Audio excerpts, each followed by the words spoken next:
আজকে আপনাদের একটা নতুন খাবার দেখাই।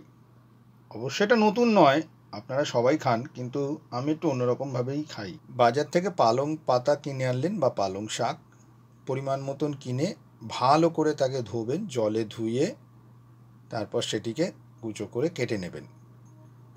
আর ওদিকে গ্যাস, স্টোভ বা যে কোনো যে ওভেন যেগুলো আছে সেখানে মানে ঠিক প্রায় 250 ml আর একটু বেশি 300 ml মতন জলটাকে ফুটতে দিলেন।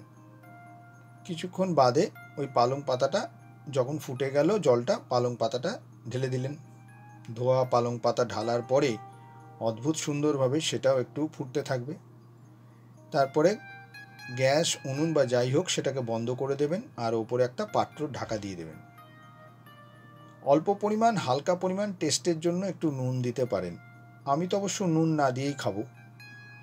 পাত্রটি ঢাকা দিয়ে রেখে দেওয়ার পরে দেখতে পাবেন যে আস্তে আস্তে এটি ঠান্ডা হয়ে যাচ্ছে। ব্যাস, এবার নিয়ে আসবেন। ঠান্ডা পুরোটা হবে না, ঈষদুষ্ণ অবস্থাতেই পরিবেশন করুন, নিজেও খান। এটা একটা অদ্ভুত সুন্দর খাওয়া, শরীরের জন্য খুবই উপকারী। ভিটামিন, মিনারেলস সব কিছু এর মধ্যে পেয়ে যাবেন। অবশ্যই দয়া করে জলটা ফেলবেন না। এই পালং পাতার জলটাও কিন্তু আমাদের জন্য প্রচুর উপকারী। খান না, ডাল, ভাত, রুটি যেরমভাবে হোক স্যুপের মতন করে খান, খুব ভালো লাগবে। শরীরের ওজন কমানোর জন্য, ফিটনেসের জন্য এবং হেলদিভাবে ফিট থাকার জন্য এই খাওয়াগুলো আমাদের জন্য খুবই উপকারী।